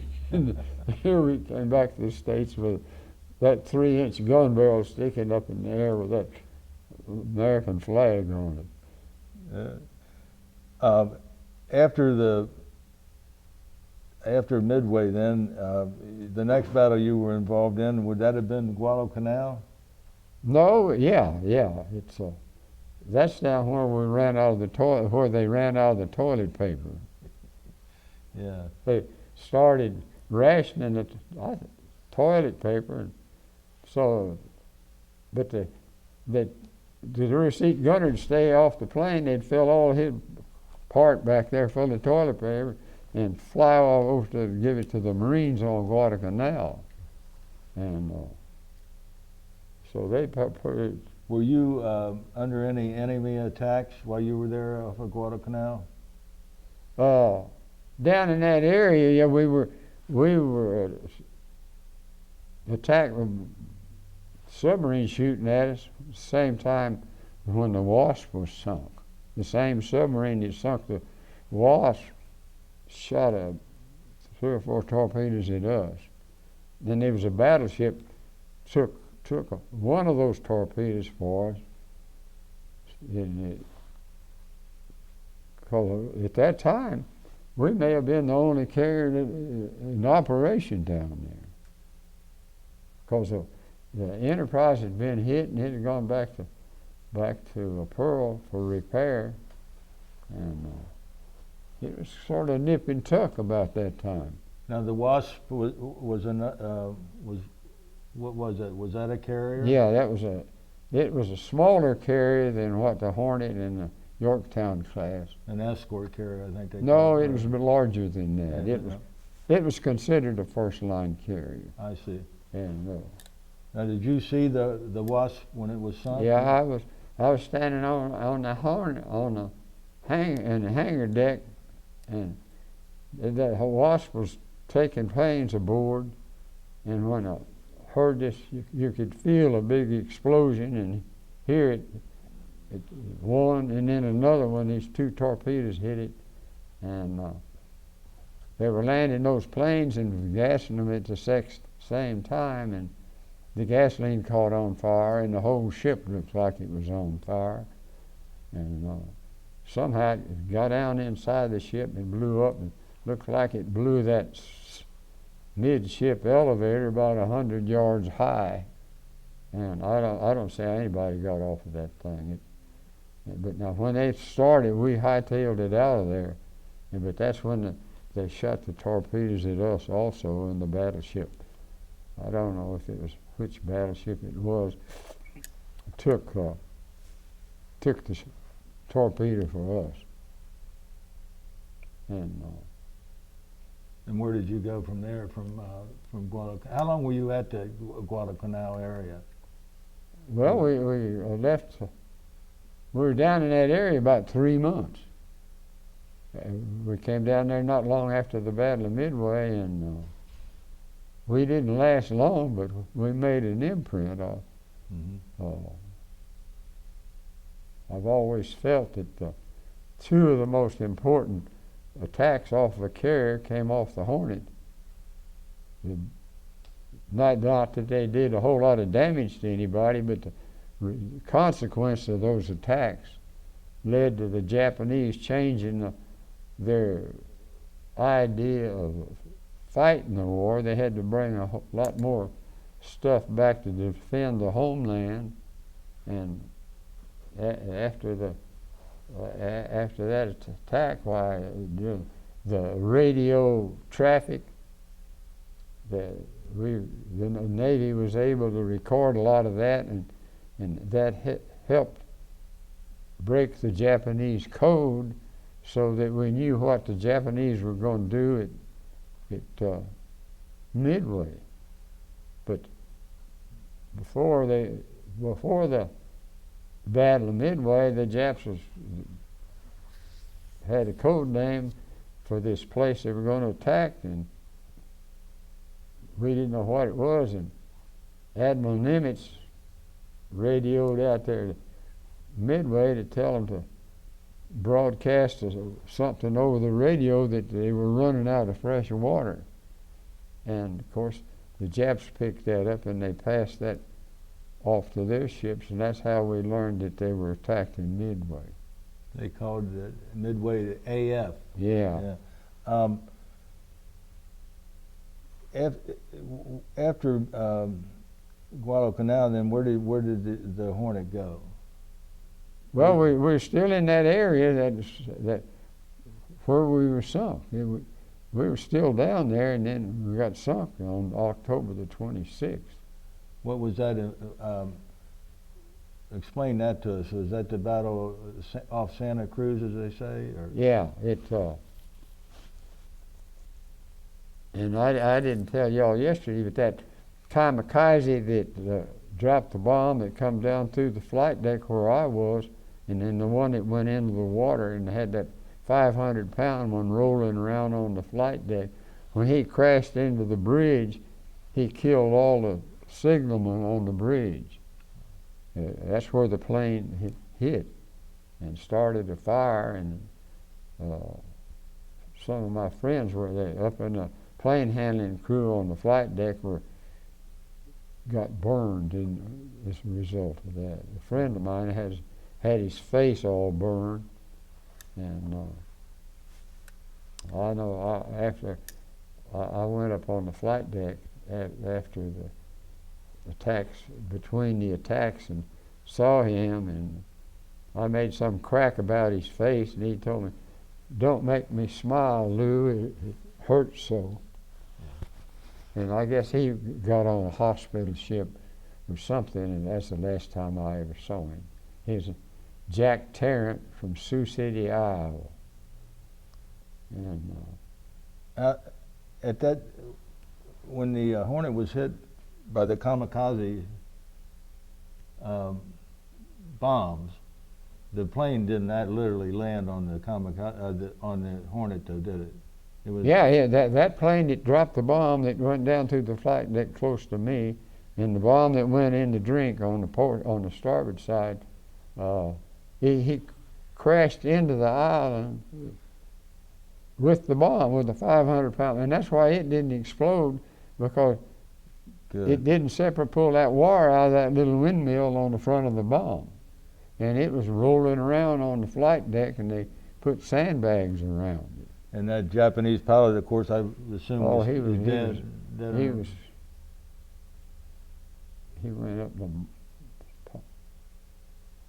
big puff of smoke, I guess. But there was another kamikaze hit us, came in on the port side, torpedo plane, and then he just kept coming in, and I thought, well, he'll bank. And here he got up close enough I could see he had on one of those leather caps that buckled under his chin, and the goggles were tan colored. He was a little guy, could barely see over the dashboard of this torpedo plane, and he just come flat right into the ship and crashed in right forward, that forward elevator pit on the Hornet, and come through the side of the ship and landed in that elevator pit and started a fire. And I got one of those big old CO2 bottles, and another boy got one, and we rolled them off in that elevator pit, which that CO2 is heavier than air, and that put the fire out. Yes, Uh, that explains that. some after it cooled off, some of the guys got down in there. There were two bodies, and one of them had a Navy ring, U.S. Navy ring on it. One of the sailors got a knife out and cut that guy's fingers off and got that. And later we found out that it was one of our guys that was in that passageway where that bomber came through, and it just brought him on into the elevator pit with the pilot. And later on, after I got back to the States, there was a lady ran an ad in the San Diego paper wanting anybody that knew anything about that. But I couldn't tell her.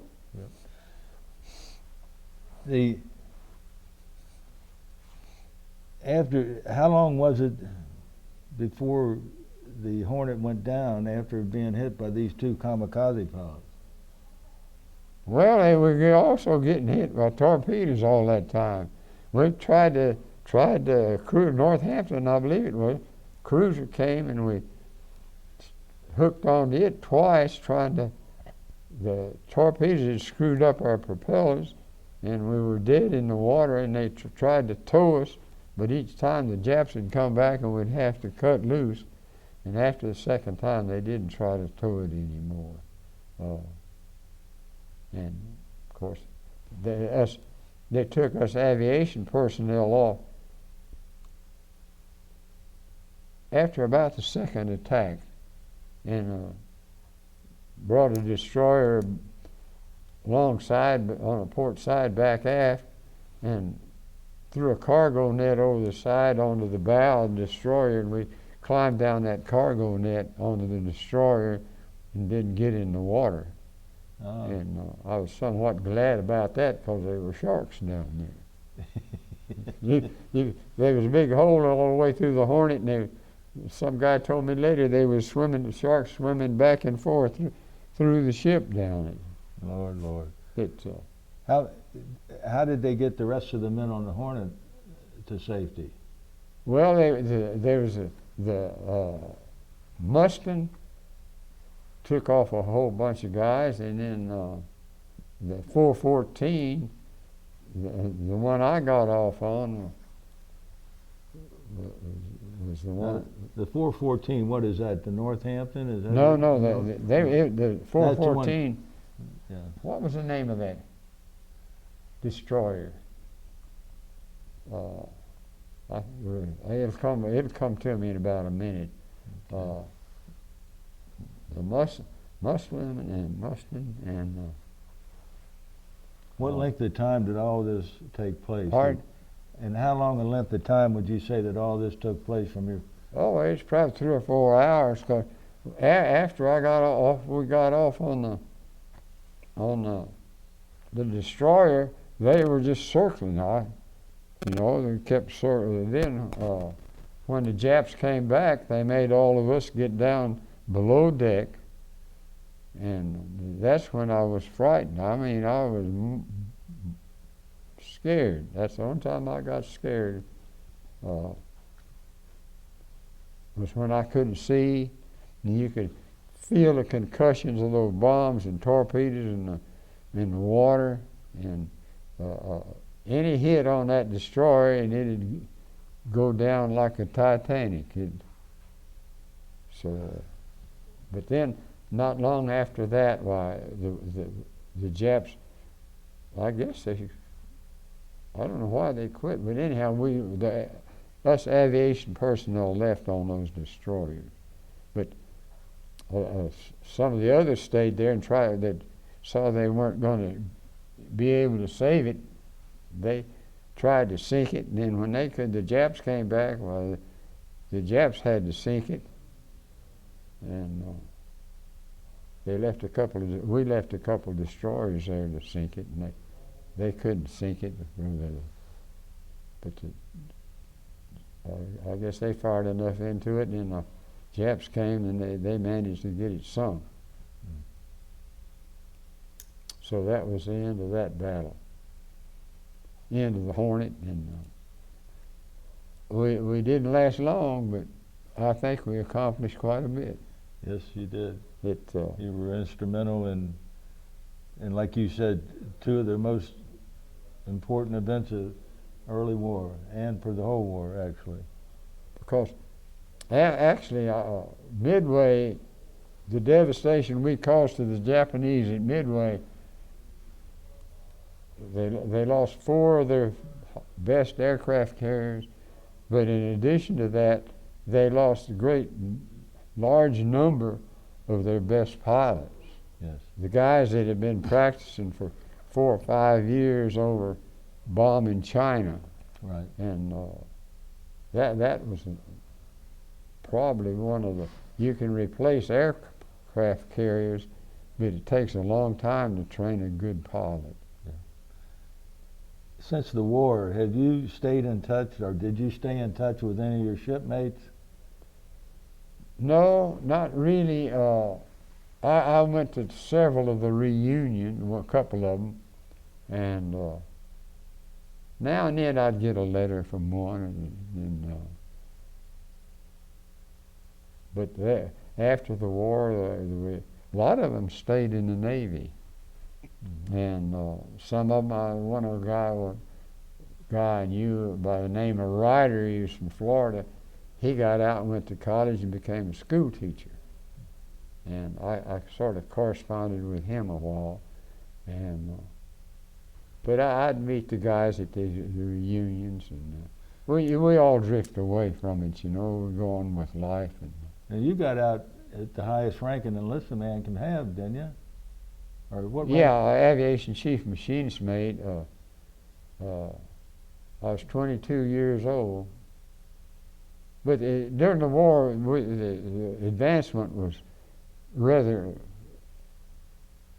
quick. Well, they were making so many aircraft carriers.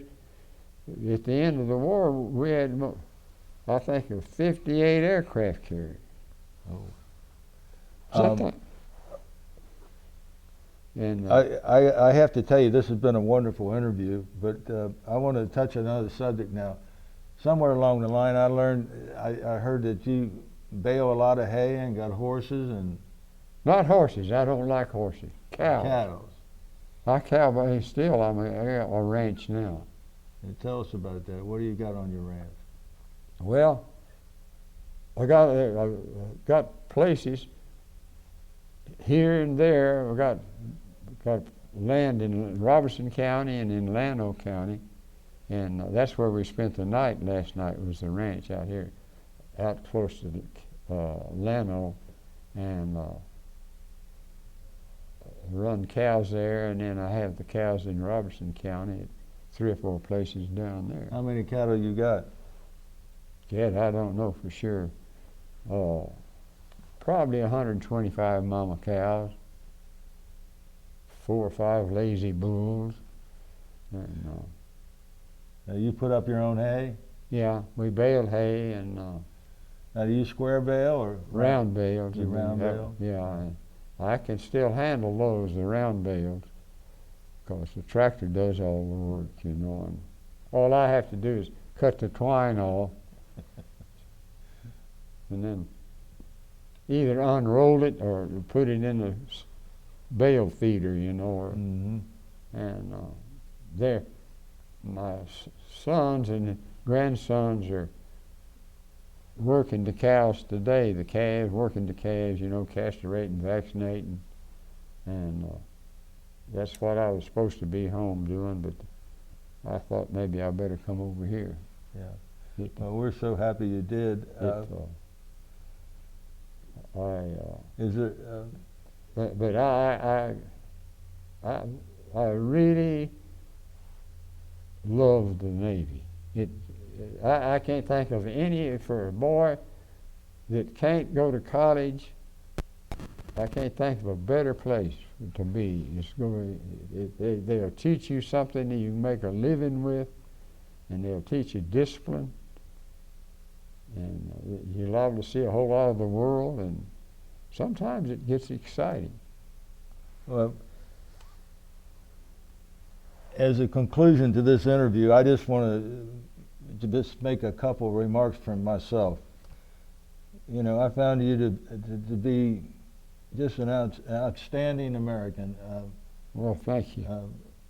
Just so level-headed and honest, and to have stood up to everything that you stood up to with the courage that you displayed and still display. It's inspiring to me, and I hope it's inspiring to people that watch this.